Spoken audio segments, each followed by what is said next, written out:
Okay, let's try this again. We'll see. Okay, perfect.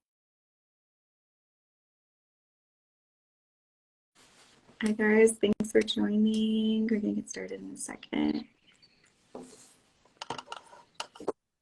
You made it. Boo. I'm the worst at Instagram. I'm the youngest old person you've ever No, met. stop. Um, I was like, this isn't showing up. I don't know why this isn't showing up. Which it's, I see you're wearing that cap. I noticed like in your other interviews, you wear that same cap well, not the same one, but like the similar style uh, of cap. So is that yeah, something that like, is that a friend or something that owns that, or how did you do those? I'm Okay. I'm just a hat guy. I'm one of those people. Both like all partners of mine are always like, "Why do you wear so many hats? You're not balding." Like you're you realize that you're like sending the wrong signals in the But world. it's It's just like always like just the my skull style. on it. Um, Yeah. I don't know what it is. There's a motif for sure. There's definitely some of it was I did this game Mafia 3 like many years ago, and the logo for that was they designed like a fake marine skull kind of situation. So I was rocking that hat for a very long time. I Yeah. have a collection of probably like 50, 55 hats, and I mostly wear like four, Well, not that I and was this is definitely like one of them. stalking you or anything Um, like that, but I definitely looked through your previous videos and I was like, it's always yeah, it's research. It's research. always that same hat. So thank you guys for joining with us. This is Alex Hernandez. He is an actor, most recently on Peripheral, which is how I got to know you. And it's an Amazon series. It's by the producers from Westwood or World, so that was pretty cool, I thought. And then also, it's basically a sci-fi series that's in the future and trying to prevent this apocalyptic kind of world. So I think it's super interesting. So thank you so much for coming on. Yeah, man. Yeah. It's a super cool series, and the folks who produce it, Jonathan Nolan and Lisa Joy, they are the folks from Westworld, and they're just amazing. Lisa's very aptly named. They're a joy. So what's your Yeah, it's been great. background? Because I read that you're from Jacksonville, Florida. Oh yeah. If you mean Oh, ethnically, okay. my parents are from Dominican Republic, so yeah, most of my family still lives there. Doesn't speak English. I spent a lot of time there, like both as a kid and now as an adult. I go Yeah. back more occasionally. You know what it is. You get older, you have jobs and lives and stuff. You go home a little bit less. But I grew up in Georgia until I was like 12, and then I moved to Jacksonville, Florida, which is basically Right, the an South. annex of Wow. Georgia. You don't have an accent at Yeah, all, though. it's I got rid of it. I used to, in fact, when I moved from Georgia to Florida, kids were like, "This is so Yeah. bizarre." This like a Southern twang coming out of like a clearly Latino kid. They were just like, "What are you doing? This makes no sense. You should Yeah. sound like you're from Miami or Cuba or And you get made fun of, and so you get 13-year-olds are Yes. cruel. So you like Unfortunately. figure your So. shit out and get rid of Yeah. everything that So makes you you special, you right? speak Um, Puerto Rican, I guess, or you speak Spanish? Spanish. Yeah, yeah. So and your parents are they only speak that language or they speak English as well? They both speak English. My mom has, since she moved to the States, has never moved back. But my dad moved back to Dominican Republic when I was young, and he speaks English fluently. But you can tell, like you hear it in both his accent and his syntax, that it's not his native tongue, and he's doing a Mhm. little bit of work to be understood. Um, but they actually, when we were growing up, they only spoke English to us because Right. they moved to the United States for a reason, and they were like, we want you to be successful here, and we want you to do well in school here. So like, even though it's more difficult for us, we're going to speak English because we want you Yeah. to succeed in that language. Um, and it's such a point of tension because I think as a parent of multilingual or multicultural kids, like it's a real gift that you give your kids that they have access to a whole different Hmm. worldview than the one that they're being raised in. And at the same time, they were correct. Like they were correct in that to succeed in the United States, like I needed to have a strong English foundation.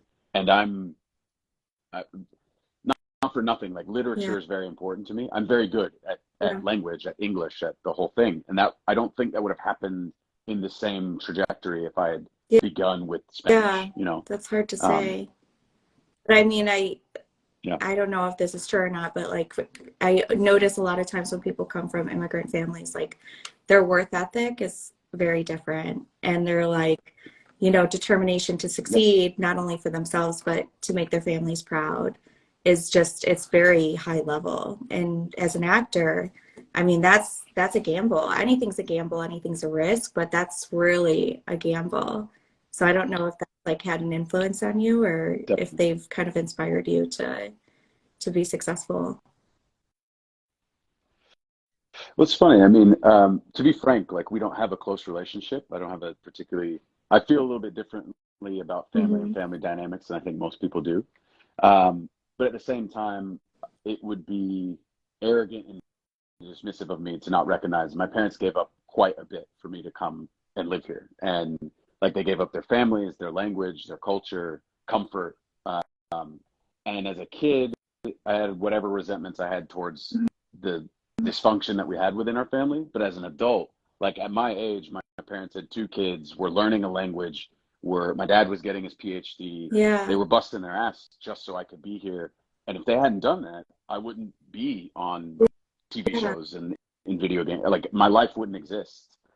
So I owe them, regardless of whatever issues we have, I owe them a great deal of gratitude because it's like, yeah, you're kind of fucked up people, but like you gave me the opportunity to succeed that I would not have had if you right. just stayed comfortable. Your dad, he has Um, a PhD in yeah. what? He Okay. has a PhD in microbiology and So cell very science. different all around. I was Yeah, thinking he's a like maybe smarty, it was like, philosophy or totally. very like, English or something like that. And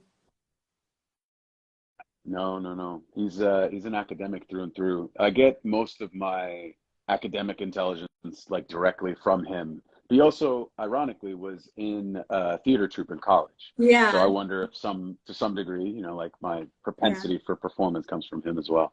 Um, but to your point about like, anything's a gamble and yeah, acting is a particularly large gamble.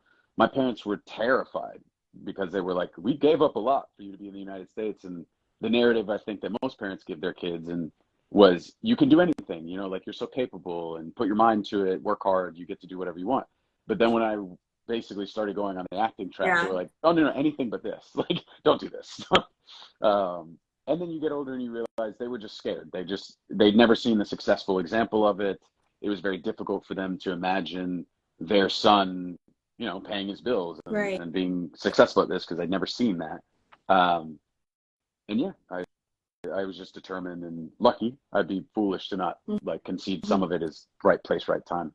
But you make the right decisions and you put yourself Yeah. in a position to succeed. And So you yeah, had it all worked out so people far. kind of telling you like, well, it's really hard and all that kind of stuff. So like, how did you Oh, definitely. decide, okay, well, I'm gonna try anyways. Like, what was it that you were like, if I don't try this, I don't want to do anything else.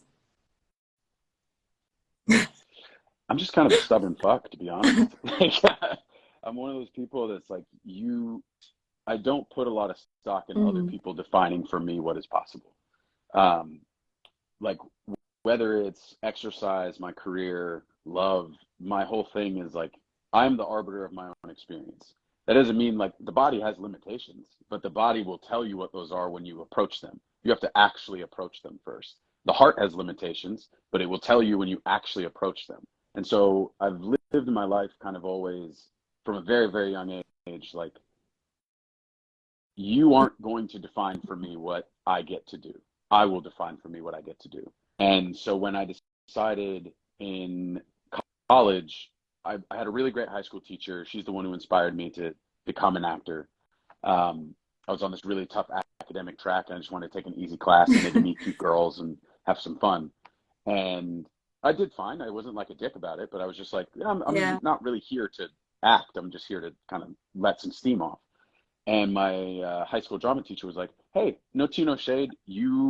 I see you're not trying that hard, but you have a really nice voice. You make really interesting choices, and I think if you applied yourself, you could be really good at this. And if you didn't, there's no consequences. Like I'm just saying, maybe something good can come out of you trying harder." And she was the first adult in my life that like I didn't have to run laps after missing, striking out. I wasn't getting spanked for not getting straight A's. She was the first adult who was just like, there's no negative.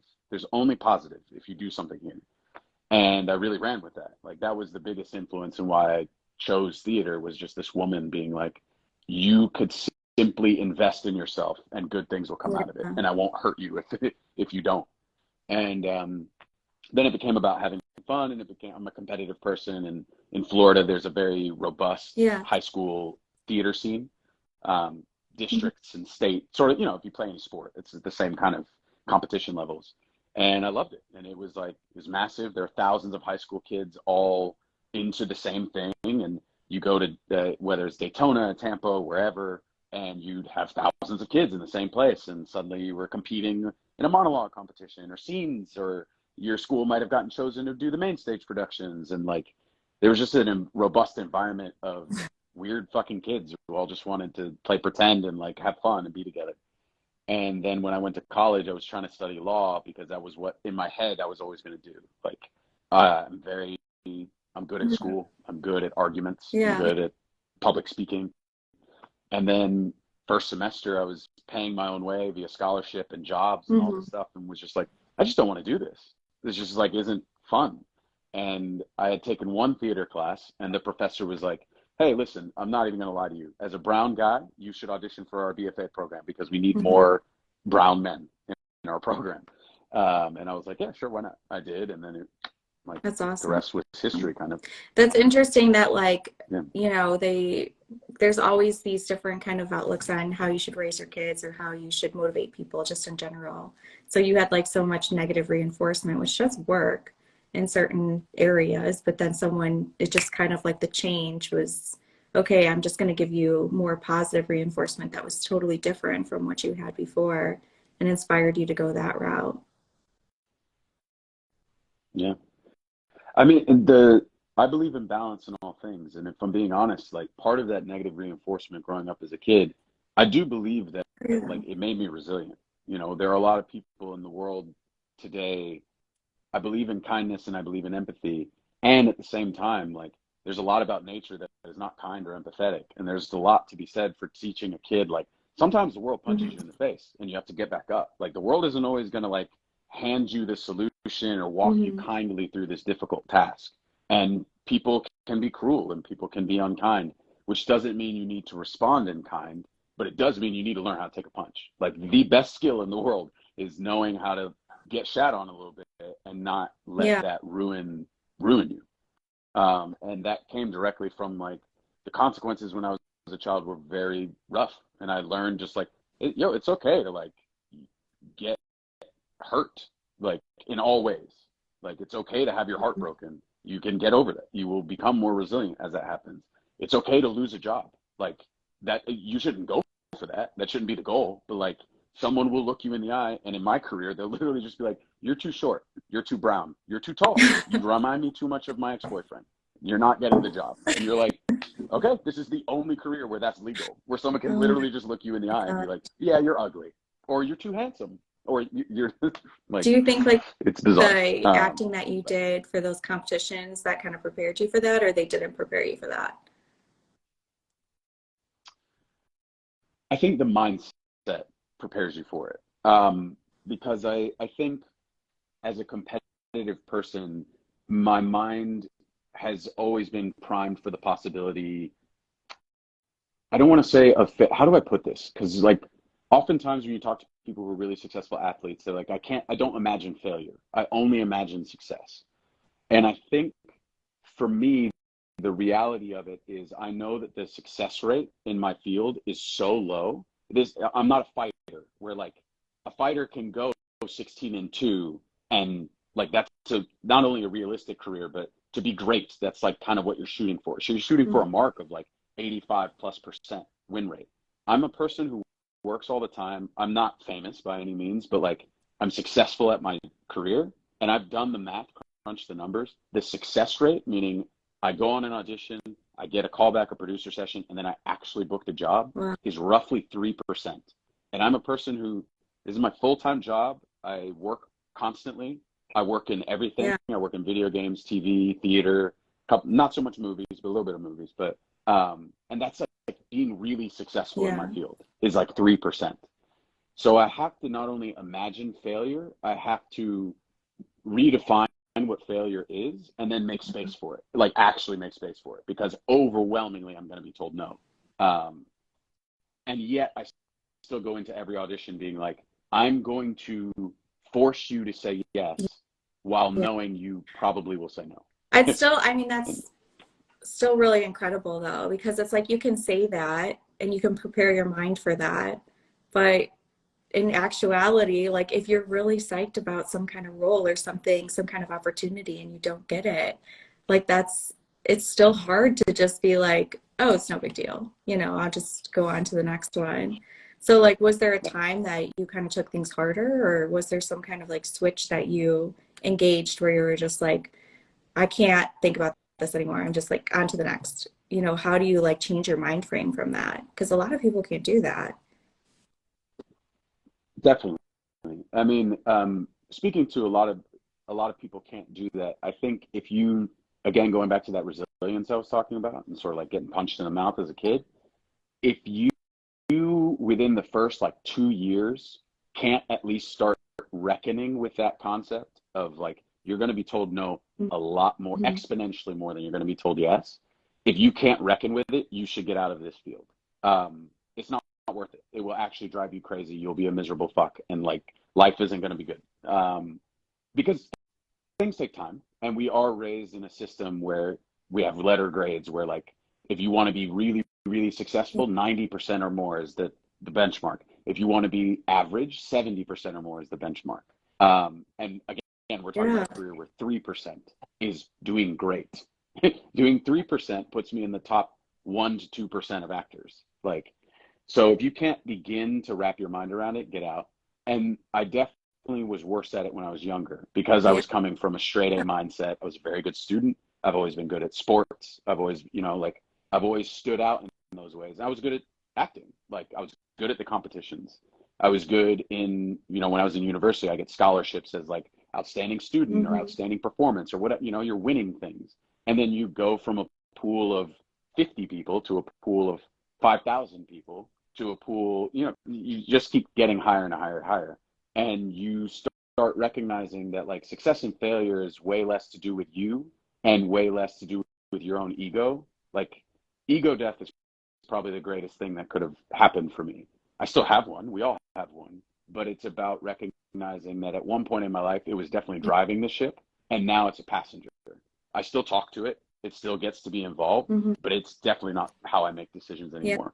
Because I would have, it's just too painful. Like there's so much in life as an adult, not just in this career, but just being a person. Like imagine being in love Hmm. with someone and they change and you can't control it. And all of your purpose, all of your self-image, all of your self-worth is wrapped up in this relationship. But Hmm. now they've changed. You can't do anything about that. So like to throw yourself into a career that you're like, I love this. It means everything to me. How other people, my success rate, my hit rate, how much money I make, all these things. What happens when the pandemic strikes? Like the pandemic was the biggest for my industry. It was like, oh, I Yeah. recognize we're not going to work for a long time and we shouldn't. And I have no idea when I'm going to make my money again. I have no idea when I'm going to get back to doing what I love again. What does that mean? What does that make me in the absence of that? Do I still matter? Am I important? Um, and I think all of those were conversations I've already been forced to have as a result of the Hmm. up and down nature of Hmm. my career.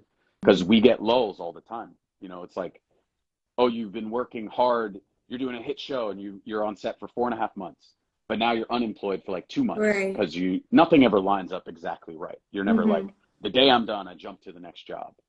So for those 2 months, you're hustling, hitting the pavement, trying to find the next thing. Or maybe you're on contract for that first job where you're not allowed to take other jobs. And so you're sort of like, that No. sounds like gravy to so many people where they're like, No. that's like 5 months Yeah, off. no, And like as a, that I've like, which I thought it was interesting that you said that you're going into law because it's like a big like I've done several contracts and a big thing, a big wake up call for me was like knowing how to review those contracts. And that's like certain things that I've even, not even in acting, like, even in healthcare type of thing. Like it's been such a shift and something that I'm still like evolving and going through and learning. So I don't know if that's been helpful for you, that background in law, being able to like, or if you never really got into that at that point in time.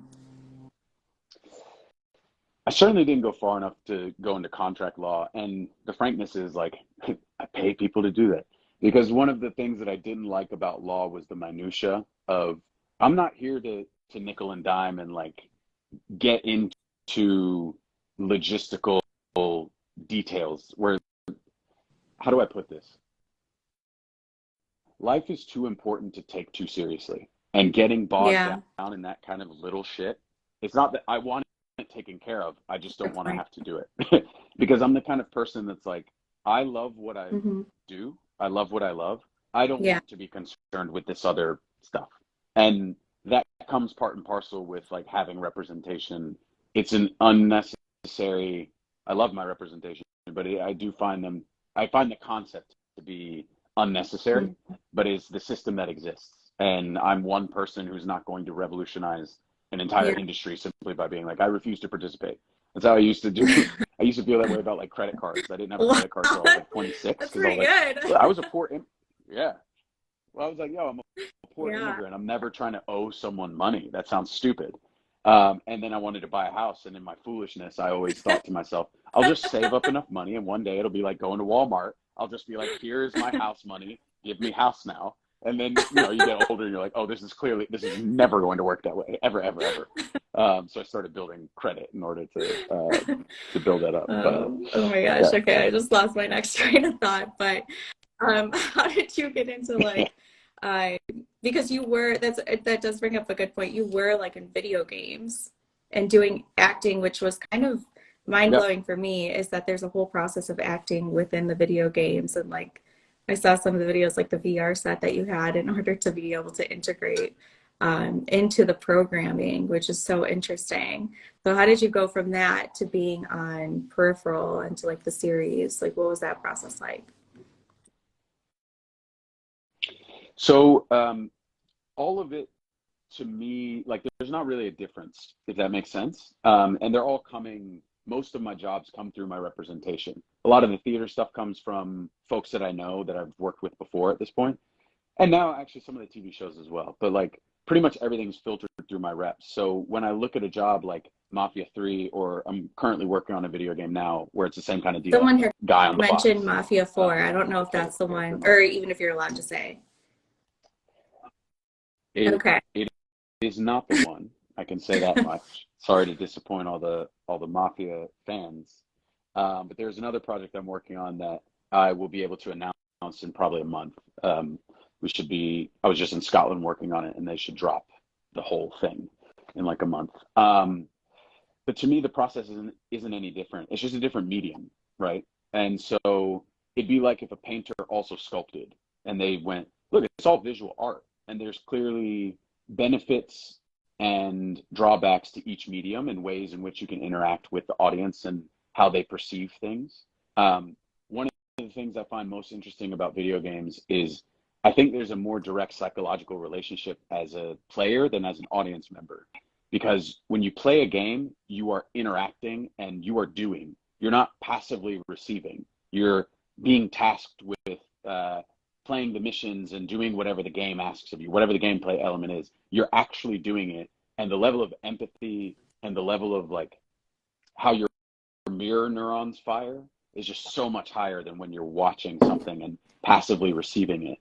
And I notice this because I often, I'm fortunate that people who hit me up are largely saying kind things, and someone like yourself being like, "Hey, I saw you in the show. I really enjoyed it." That's my piece, right? But folks in video games, one, they're more apt just to be like, "I fucking love you." Like, I feel like I know you. Like, Oh, you're like yeah. part of me, right? And it's a big difference there is there aren't many shows, something like Sopranos or Breaking Bad even that lasted 7 seasons, 8 seasons, 9 seasons. People might feel that level of investment there, but when you play a video game, you're spending like 20 to 50 hours with the character, and again in Yeah. direct relationship with the character. Whereas in a movie or a TV series, you're Yeah. passively spending that time, and it's just less. Like, um, and it's usually in the backdrop of other characters unless you happen to be the lead in a show. Whereas in my experience, I've been fortunate that like in both Mafia and this project that's coming up, Yeah. like I'm the guy, you know, and that makes people have a different relationship to me, or even my voice, like than when they watch Peripheral. And it's neat. I find a lot of value in bouncing back and forth between different mediums because it grounds you and it also gives you different tools. Because in the mocap stage, if we're pulling up in a 78 Camaro, there's no 78 Camaro. Like on a movie set, there's a 78 Camaro, a guy who teaches you everything about it, knows everything about the car, lays it all out for you. You're dressed in the clothes. On the mocap stage, there's a car made out of pipes and foam, and you're wearing a skin-tight black suit covered in white dots, and you feel kind of silly and dumb. But then they show you the environment in the computer, and you're like, damn, this is sick. Yeah. Like, okay, I can imagine all of this, which then translates sometimes on a movie set. If you, let's say you show up to rehearsal the day before, and you have this big fight scene or action scene, and the shit's not there yet. It's going to be there on the day tomorrow, but you have to imagine the world. Or you're just doing a read-through. You're just reading through the script with the rest of the cast. Nothing is there. And the producers are trying to get a framework for like, how is this going to work? And just my whole job is to basically exercise my imagination as much as possible so I can imagine what doesn't exist and then observe human beings as much as possible so I can replicate what does exist, right? Because my job is to understand how human beings think and therefore how human beings behave, and then put those into fake circumstances and make the fake things seem that's real. an interesting perspective. I wouldn't have thought of it that way. But I can definitely see how that, just watching the series, like there's not, in certain scenes you're not saying a lot, but like you can tell, you know, kind of the thought process of what it would be like to be you. And I don't want to like spoil the ending and stuff, but especially like episode 7 and 8, like the intensity and the way that those scenes are, but then also the way that your acting style is, and you can just read a lot of what would be going through someone's head in that kind of circumstance. So I can see how like what you're saying, like the video games kind of prepare you for that because you have to use your imagination to a greater extent, and then it ends up translating into the scene. I'm glad it read that way. One of the hardest things as an actor is to act when you Yeah, don't no, have it was words. especially like you in the like, truck, like that was, I was like, wow, you know, like I was really impressed by it. It was great. Yeah. And then everyone's, a lot of people are mentioning Lincoln Clay, which, so that one is a war veteran from my understanding. And initially I had seen an interview that you did that you originally read for Connor, who is, so I didn't know if that was like something that you tend, at least from what I understand, is like you like these very complex roles. Like those are not easy characters to portray. There's a lot of layers to those kind of people. So is there like something specific about that, or even war veterans in general, that you just enjoy acting or trying to tell their story? I think human beings are inherently complex. Even the dumbest person you know has a lot more going on than you think. And certainly at least their story has more to it than you know. And that, to me, like that's the fun part about being alive, is like figuring that stuff out. And I think when it comes to military veterans, I have my own opinions about like the institution of the military and war in general. And I have nothing but respect for people who actually serve. I've spent a lot of time working with those folks in different capacities, whether it's on theatrical projects about their experience, whether it is playing them in a TV show or a project, and then they're serving as a consultant, whether it's like just me, or like I did this thing called Invasion on Apple, and we worked with Remy Adelike, who's a Navy SEAL, and he worked with all of us as our unit. And every time I work with folks who are in the military, I get it. Like we all have our politics, we all have our things. I'm not interested in folks who are so binary as to be like, fuck all of these people or fuck all of these people. I get it. You have your opinions about the machine and the institution at large, but every time I sit down and talk to these people, the stories are inherently fascinating. And to me, like, that's how I live my life. I sit down with anyone, a homeless person, the guy at the bar, an athlete. I want to know about you and who you are with an open mind, because like I have a rough coming up. I've fucked up a lot in my life. I've done a lot of good things. I've made a lot of good choices. Who am I to judge? I do not, I don't have the capacity to sit here and like belittle where you've come from.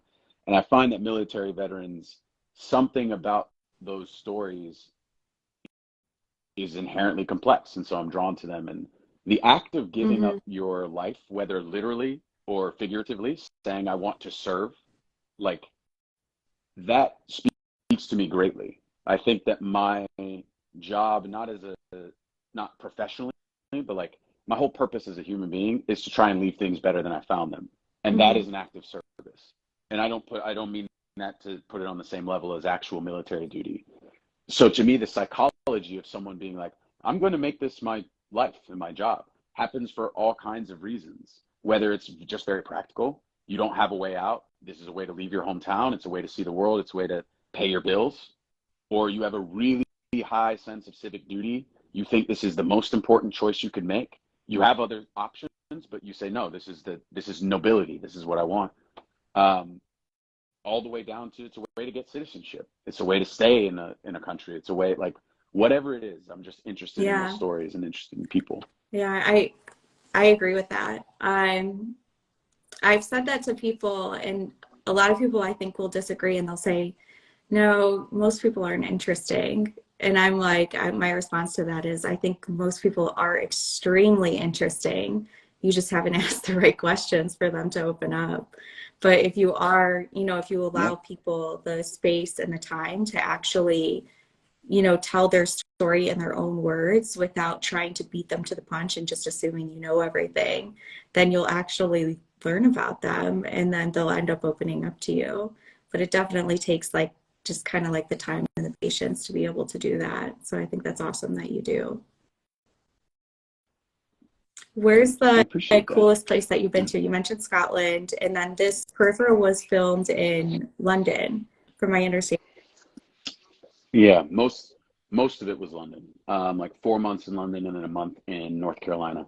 Um, I love both of those places. Probably the coolest though is Cape Town, South Africa. I shot Bloodshot, which was a Vin Diesel movie there. And there's something about Cape Town that is like just a magical place. It's gorgeous. I'm a big hiker, and there are multiple peaks all within a 20-minute drive of the city center. And I just loved it. Like there were days where I'd wrap on set at 3 p.m. I'd been there since 5. And at 3 p.m., I'd be like, I'm just going to drive to Devil's Peak today. And so like I'd leave work, and 30 minutes That's, later I was on a mountain. And like that was how I spent my day. that's It was awesome. gorgeous. So would you go Yeah. back there to like kind of do your own vacation? Were you able to see everything, or what would you? Yeah. I mean, you never see everything anywhere, right? Because again, the world's complex. So even like a small city is hard to get all of it. I would definitely go back there on vacation. It is a huge commitment. It's like a, multiple leg. You have to fly to Europe and then fly all the way Yeah. basically to the opposite end of the world. Um, yeah, I mean, London definitely has like Hmm. a special place in my heart. It has become kind of like a second home to me. I was just there a couple of weeks ago, and like I just have a beautiful community of friends and people there, and I vibe very much with Yeah. the culture there and the ethos there. A lot of the things that I'm talking about, like it's fun working in the industry that I work in. I fully recognize there's an American way of doing things, and then there's a European way, and then an Asian way. And I mean that to say, like, there's just different cultures around theater, Yeah. acting, entertainment in general, and there's different philosophies. And the American philosophy is very much like fame driven and uh, size driven. And I feel like the European philosophy is about craft. It's about like getting really granular and good at your job, and taking pride in Hmm. being part of a collective and serving a Hmm. project rather than serving yourself. And within that, you can stand out. Of course, within that, you can still recognized and respected Yeah. for your own, what you bring to the table. But the baseline of what you do is not, I want top billing. It's, I want to be in the production of Medea at the National that everyone comes and like loses their mind over because we all contributed to something greater than ourselves. It's what I love about sports. Like, individual sports are cool, but there's nothing like watching a team sport and watching folks gel, like in, especially when you see something like, let's say the Nets trading away Kyrie and KD, and then you watch a group of kind of Yeah. no names like play the best defense all year, and you're kind of on the inside are like, yo, fuck yeah, I can take a contract, take a walk, because like I'd much rather Right. watch this team basketball than to watch like someone drop 40 points every night. I'm just more It interested. seems like a kind of the gist that I've gotten from a lot of your interviews and even what you're saying now, like a big motivator for you to in acting is to be able to like do the character justice. Like, and that's even like those veterans and stuff like that. Like, Definitely. you know, they've given up their lives in so many ways or made sacrifices, and you kind of think about that, and then you want to be able to play the character to the best of your ability to be able to kind of give that insight and that complexity. Definitely. And I think, you know, military folks specifically, it is such a polarizing thing. Like, unfortunately, we live in a time where it's hard to have discourse. It's hard to meet someone who has a different opinion than you and to have an actual conversation rather than parroting a bunch of talking points, already having made up your mind about who they are. If you believe Yes. X, you must also be this kind of person. And my whole thing when it comes to military folks is to be like, I am responsible to represent the complexity of this experience. Like, a, a common phrase is don't judge your character. Like, many actors will think that. I think it applies particularly when it comes to military folks because it's so easy. Many actors are liberal. Like, let's just call it what it is. It happens to be a liberal leaning industry. And I throw myself in that camp. I'm quite a liberal person. But in the way that I conduct myself, I'm very centrist. It is most important to me to sit at a table and rather than espouse all the things that I think you should be thinking, I'm interested in what you think and why you think it. And then within that, where do we not see eye to eye? Why? And is there something that I should learn from your perspective? And the answer might be no. The answer might be fucking, this is ridiculous. You're making non-evidence-based claims and you're just spouting bullshit. I can make space for that because there have been times in my life where I've spouted plenty of bullshit. Like, and when it comes to playing military characters, there is something in me that is almost like talking to some of my own liberal cohort that's like, you are completely entitled to have your opinion.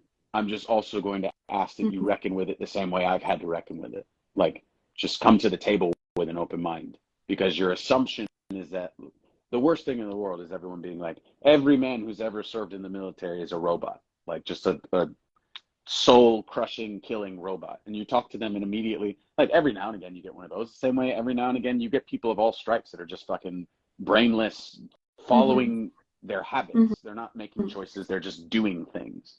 But most of the folks, they're just human beings who happen to choose a specific career that carries a lot of political weight and therefore comes with a lot of prejudgment. I heard on an interview, so you did, you were with Van Diesel on Bloodshot, you said, and you guys like had a conversation about fame and how like that's kind of it changes life. Yeah. Is that something that you, as a goal of yours, is to be like, you know, famous in whatever terms that means?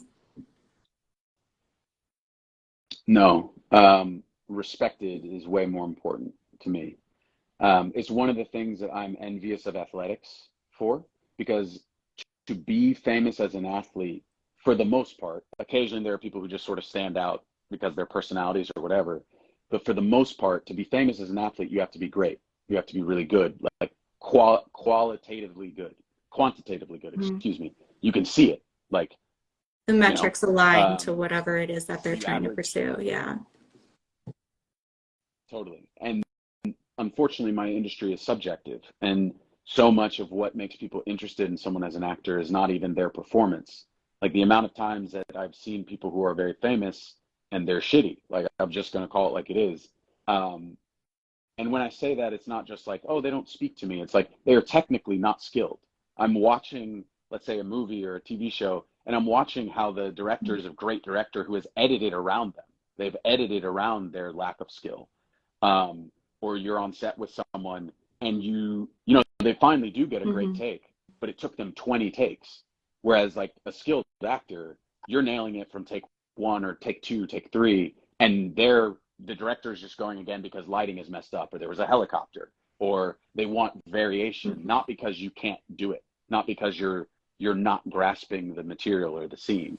And there's something in my industry that unfortunately fame often equates to the prestige, like bigger and better projects, but the path to fame is not linear, and it's not a merit-based industry. Well, truly. it seemed like I kind of knew the answer to that, but I wanted to ask.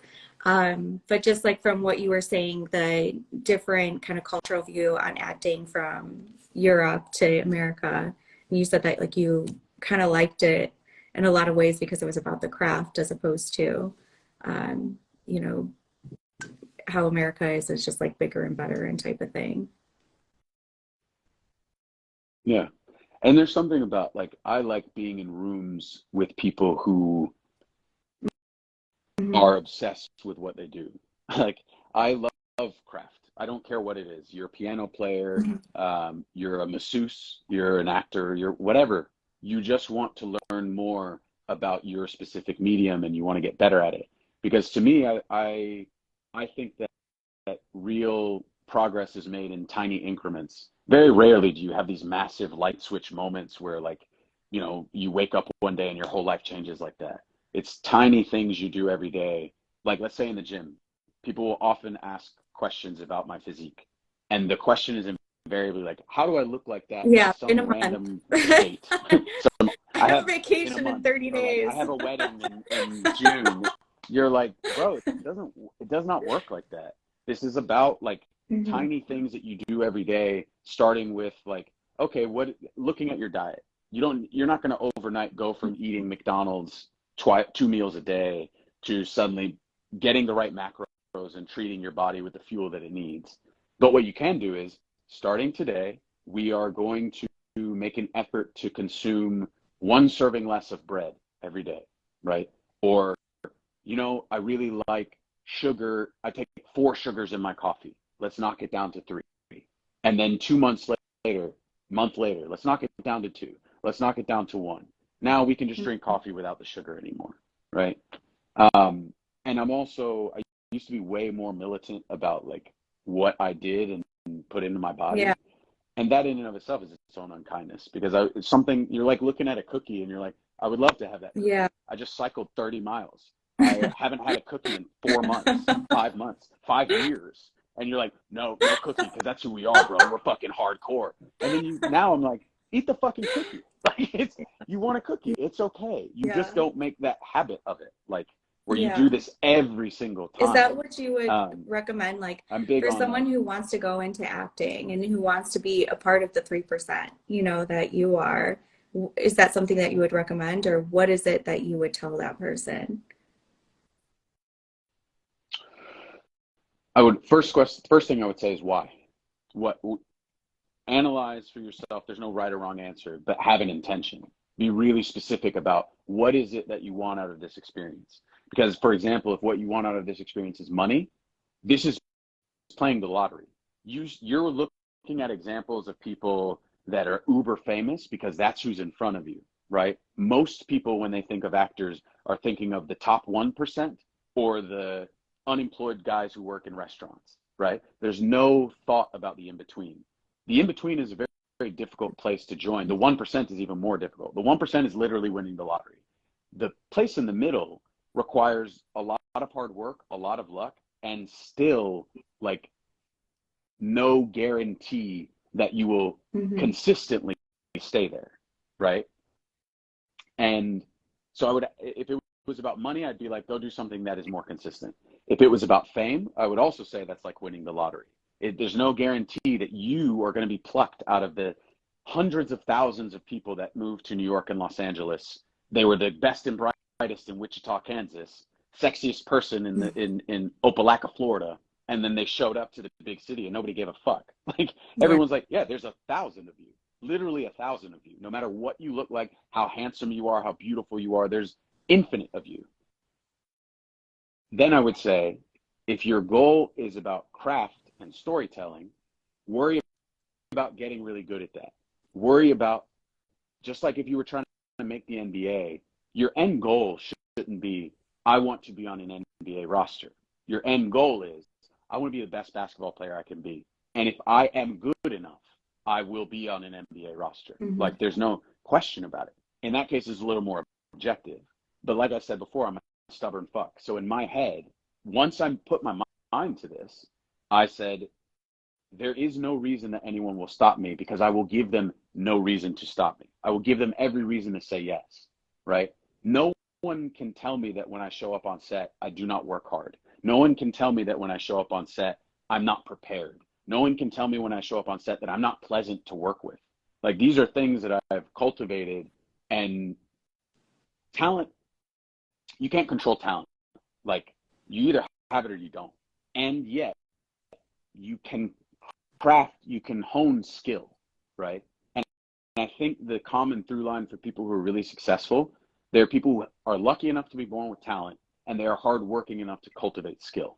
And the combination of those two things leads to success most of the time, because unfortunately life can be cruel, and sometimes even a talented, hardworking person still doesn't end up successful. That's great. Yeah. So I would ask them why, and then challenge whether or not they really have an understanding of, like, do you know how hard this is going to be? And are you willing to sit through the hard stuff? Because there are a lot of times, this is not glamorous. Like, I think a lot of people look at an actor's life and are like, oh, wow, it must be so blank. And the only time that this shit is glamorous is when you're on a red carpet, which is still, for me, for other people, they love it. I fucking hate it. It's like being an animal in a zoo. I'm just good at it. I like smile and I say all the right things and I'm charming at all the right times. And on the inside, I think I'm you're great screaming. at the pictures. Like, you look more relaxed, I but appreciate that. you look great. Versus, like, I don't know, just maybe this is just me, but sometimes when people take pictures on red carpet, they look so stiff and like they're holding their breath. But Yeah. you always look like very natural, which I think is great. I just don't give a fuck. I'm sorry to curse so much, but it's just like, I really, truly, from the first time it happened, it's so contrived that I was like, I get it. This is part of my job. I have to do this. I'm not going to fight this. And at the same time, like, this is just samsara. It's all just fucking about. Like, none of this matters. You're asking me all of these questions. Like, the best one was for Bloodshot. It was the week that COVID really, really hit, like when San Francisco shut down and the world shut down. We were like 2 days before that. Wow. On the red carpet. And everyone's asking me, like, what do you think of this COVID thing? And da-da-da-da. And I was like, I'm really sorry. Guys, I'm not a medical professional. Literally nothing I say about COVID matters. Like, I have no actionable advice for anyone. Why are you even asking me this? It's just misinformation. Anything I say. For Peripheral, were you guys hired during COVID? Because it seemed like, okay, and I don't know if this is like a good thing or a bad thing to say, but Peripheral, like, is not one of those series that you can just play in the background, in my opinion, because I think that in terms of sci-fi, like, the terms that were used during this series were different than what my mind was able to even kind of attach to the same meaning. So, like, Peripheral in itself, or Stub in itself, or like those things, like, even took me a little bit to even adjust to. And every single episode, there's something important, multiple things that are important that are happening. So, like, you guys kind of were hired during COVID, and then there's still an uneasiness of what's going to happen. Like, do you think those things kind of happened for a reason, where it was like, we need to make sure that this is progressing during the season because we also don't know what's going on with COVID? So I think that TV shows take a long time to develop. And so the inception for this is a novel by a guy named William Gibson. I believe it was published in 2014, the 2010, 2010s at some point. And so the concept of all this was already in place before COVID happened, right? But I think part of the serendipity of it all is that within the story of Peripheral is this whole mass cataclysm event. One part of that cataclysm is a pandemic, like a massive shift in disease and public health. And it happened to be coincidental, but then at the same time was like, oh, this suddenly is a way more on the nose Yeah, dystopian possibility. Before it right. seemed like science fiction, and now it seems Yes. like maybe science future.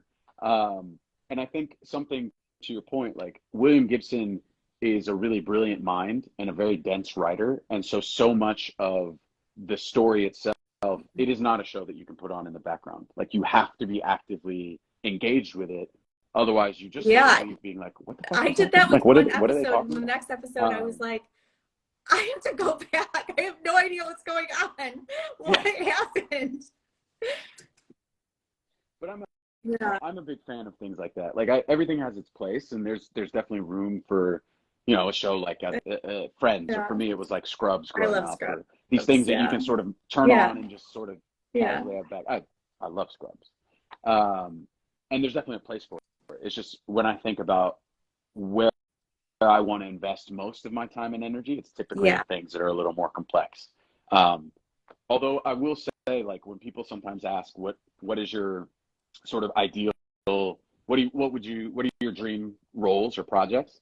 I would love to be on some sort of sitcom where it's like a family kind of situation. You look at New Girl and that ensemble of like five main characters that you just grow really close with, and your whole job is to make each other laugh and enjoy yourselves and like just appreciate and live with a little bit of light, because I often Yeah. delve into like Yeah. Most of your serious. roles are I very, want to even be this one serious. is pretty serious.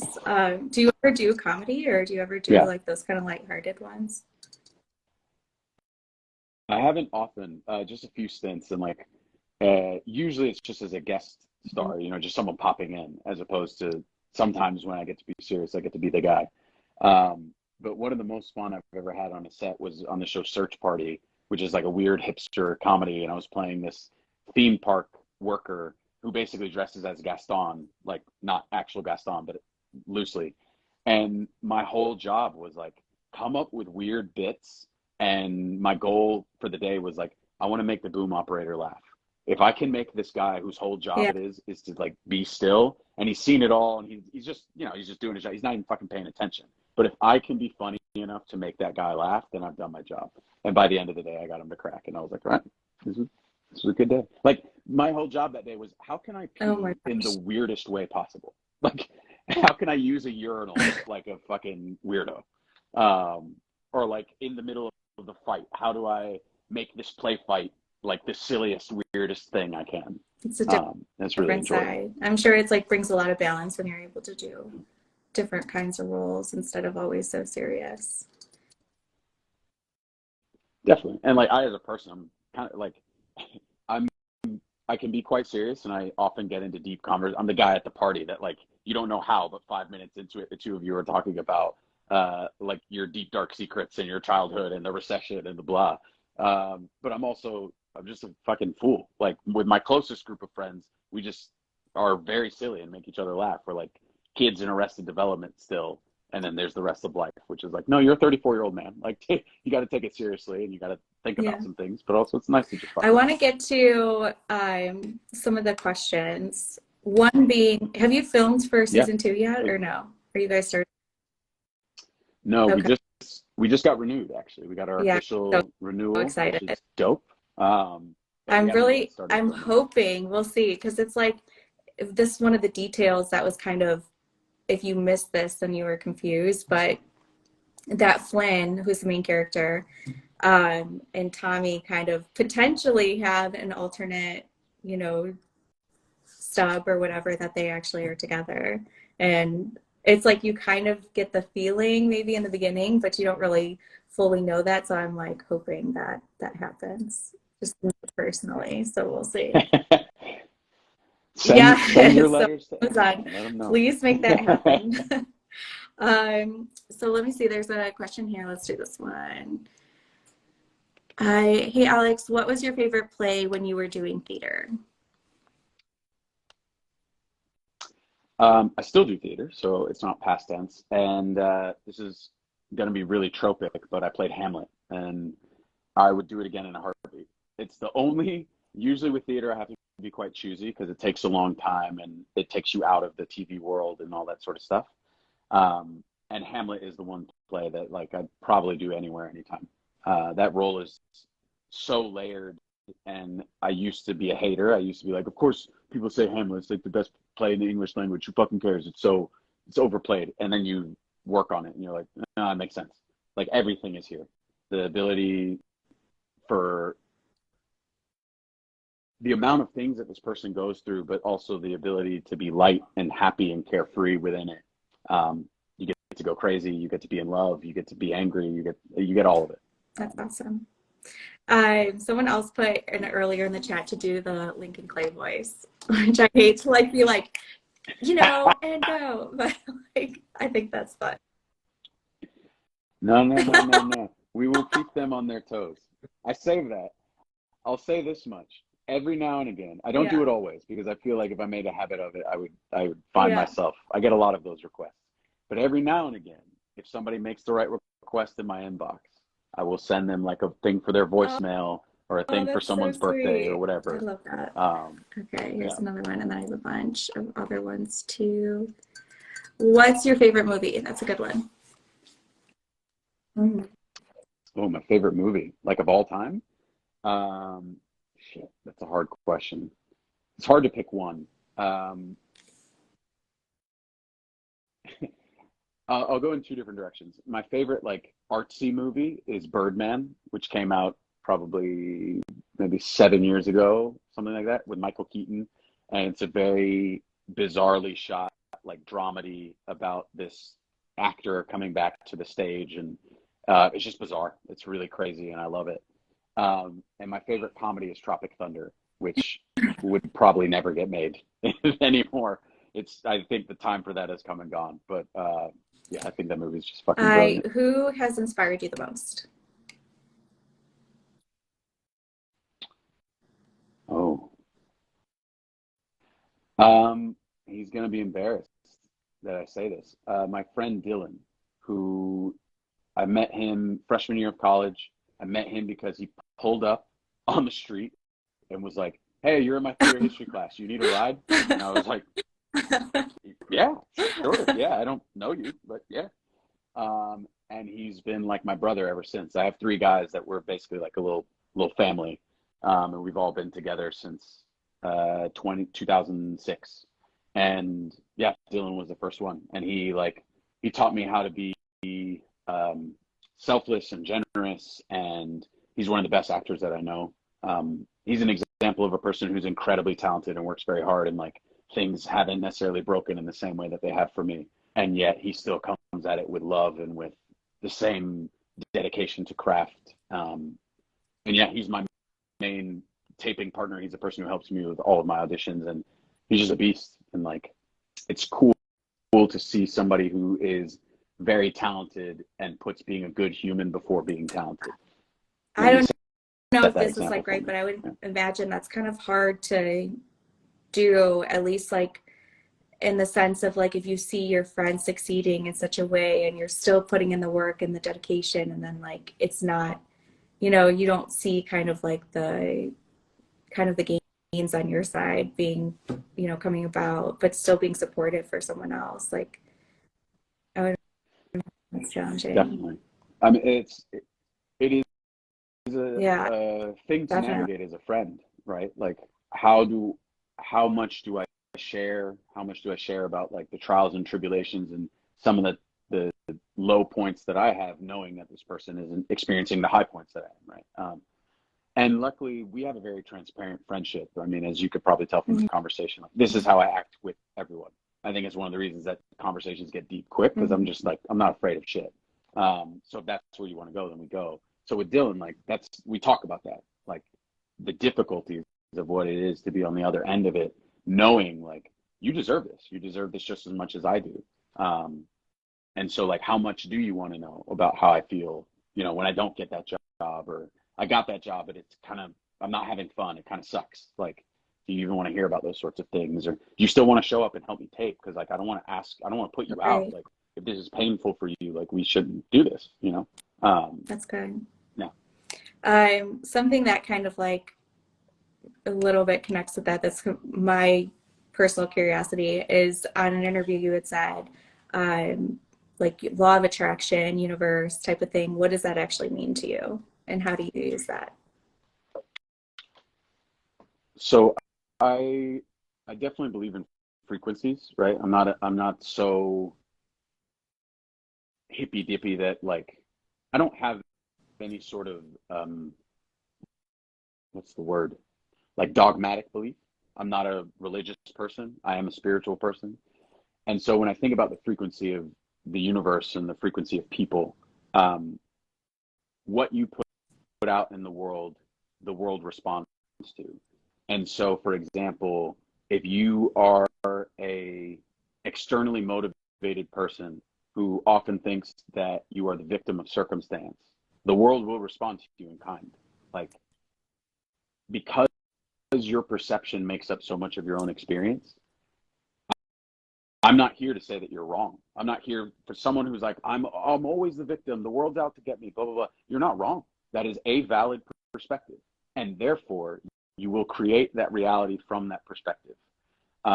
It's not as literal as like, I'm making something where there was nothing, right? When I say you create your own reality, it's not, you're not making clay. Like you are framing your experience in such a way that the mind then reinforces that narrative.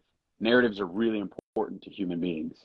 And so when you create it and you keep reinforcing it, literally the pathways in your brain start forming around that belief system and it becomes real. It doesn't matter what is actual. And I use the term real and actual because actual to me is like a scientific objective. This exists. Real is what you are experiencing, whether or not it is actual. Because if it's real for you, I still have to contend with it. Like, so talk about a romantic relationship. If something is real for my partner, it's also real for me. Because regardless of whether or not it is actual, I have to manage those expectations, those fears, those nerves, whatever it is, because they are real for that person.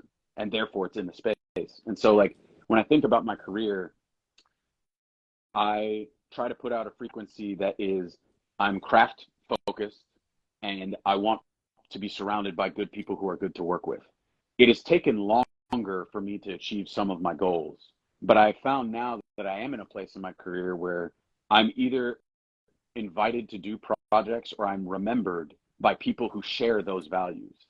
I am not invited most of the time to do things that I think are shitty or superficial.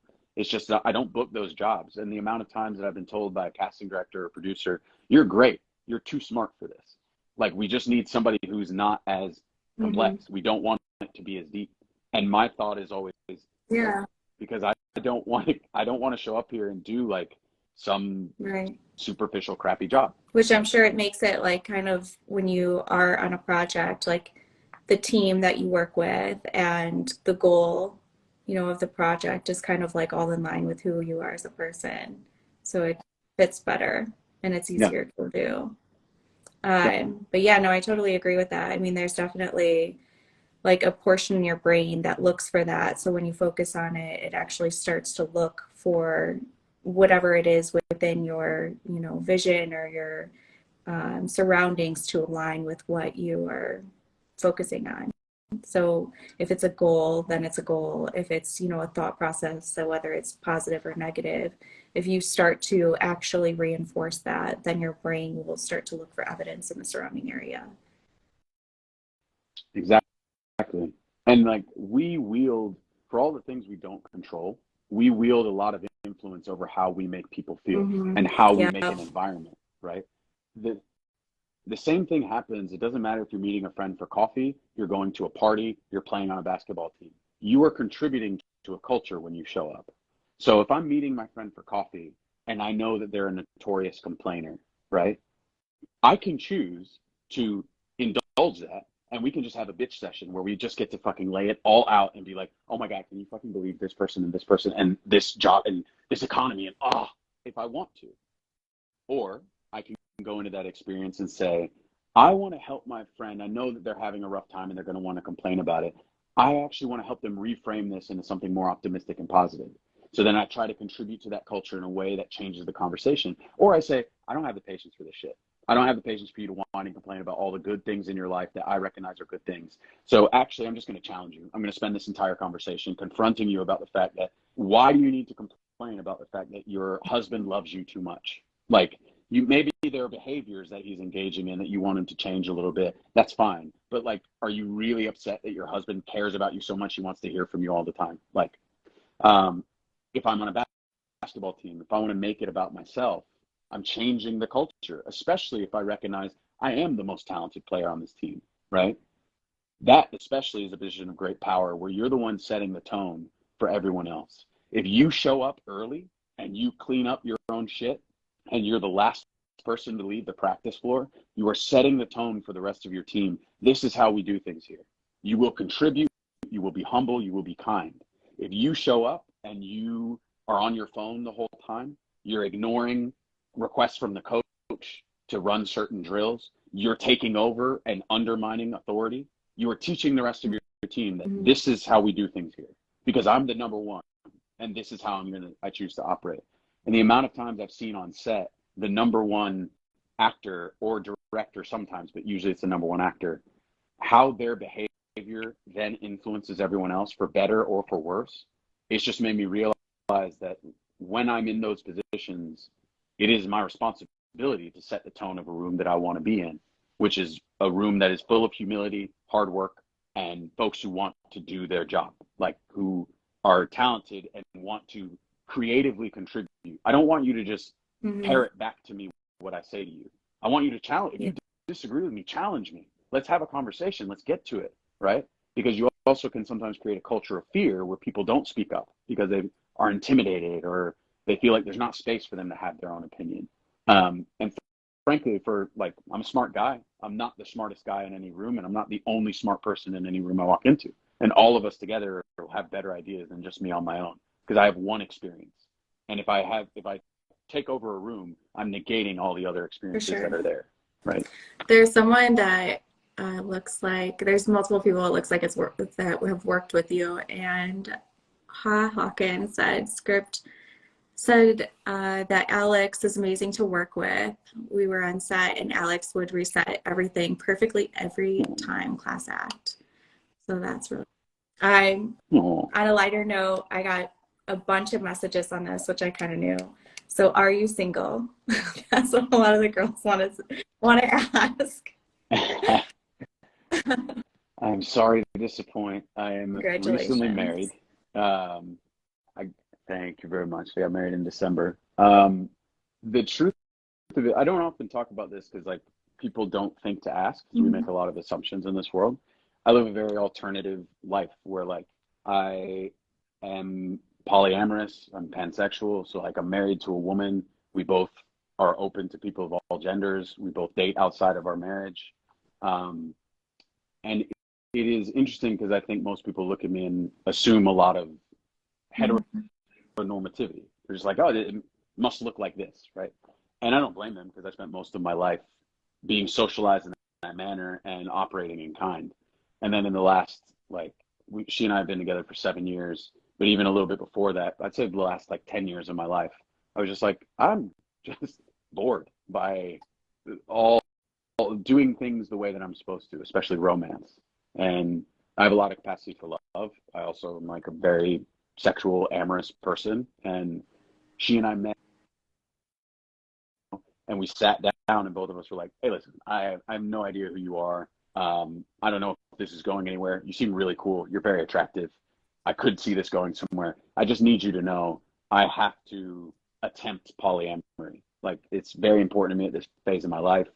I want to go to parties. I want to date outside. I want to do these things. Oh, you too? Oh, shit. All right. Well, like, get into the battle line. Let's go. Like, what's happening? And yeah, and it's been great. It's not without its ups and downs, and there's obviously a learning curve and all that sort of stuff. But yeah. Well, that's very brave for you to say that. Because I think like there's in general a lot of stigmas with how people are sexually or in relationships, and just kind of owning it and then communicating with your partner, I think is a good thing. Yeah. I mean, again, I'm just a stubborn fuck and nobody gets to tell me what I can and can't do. So I'm like, this is how I choose to live my life, and no tea, no shade. I'm not a proselytizer. I don't think everyone in the world is made for non-monogamy. I don't think everyone in the world is secretly pansexual. Like, you are who you are. As long my modus operandi is, as long as you are making choices, not living in habits, then you do you. As long as you're not hurting other people, you do you. As long as you're choosing it. So if you are like, I'm a person who wants true love, 2 kids, a house, a fence, and a dog, and that's a choice, more power to you, 100%. Like, I'm about it. I support it. If you're just doing that because your parents did that, or because you haven't ever thought to yourself, what else exists? Do I want to try something else? Then I still, no hate, just like challenge the notion that maybe you should consider, like, do I actually even want to be married? Do I actually even think of love as a 2-person binary event?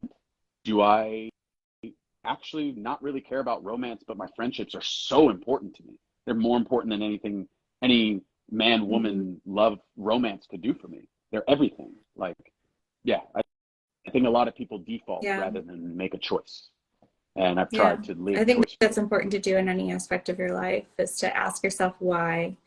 You know, why am I doing this? And like, how could things be different?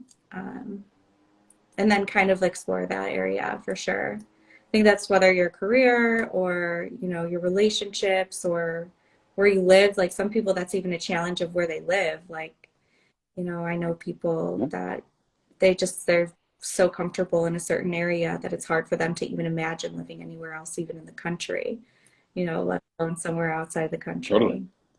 Is there anything, any like last tidbits that you would want to share with other people that you think are important or that we didn't cover? It really was. I was like more, you know, thinking in terms of the series, but I liked our conversation so much more. It was great. I shot a show with Colin Farrell called Sugar on Apple, which is coming out, I believe sometime this summer. Which should be interesting. It's a small role, but I'm in it throughout, and it was amazing to work with Colin. And like I said, there's a video game project coming up that I can't yet say, but hopefully within a month there'll be something to drop. And yeah, beyond that, I'm just grateful. Thank you for the conversation. Thanks for reaching out. And how can people get a hold of you? I know you said sometimes people slide into your DMs for Lincoln Clay voices. Is there any other platforms that you're on, or any coaching or like side services that you do? No, I am a very interested and engaging person. So as long as someone hits me up with more than just like, hey, or just like, what about the wave? They just sent like the hand. I'm like, hi. Is this even a real person? I don't know. Or would be totally. Or when people just say, how are you? And you're like, bro, I don't even know. Like, at this, it sounds conceited, but like at this point, I don't even know what you recognize me from. You know what I mean? There's a number of different things that this could be about. Just like lead with something more interesting than that. But no, Instagram is pretty much the only social media that I use. And to that end, I've been asked to coach or do things like that. And I've just always thought, like, my heart isn't in coaching, although I like helping people. So when people reach out individually, I do, but people have been like, you should monetize your skills. And I think to myself, I do. It's called acting, and I get paid very well for it. Like, I don't really want the side hustle as a coach. Okay, well, awesome. Yeah. Well, thank you so much. And then I hope everyone follows Alex Hernandez, and so looking forward to everything that you have coming up, and also season 2. Yeah, thank you very much. Pleasure to be here.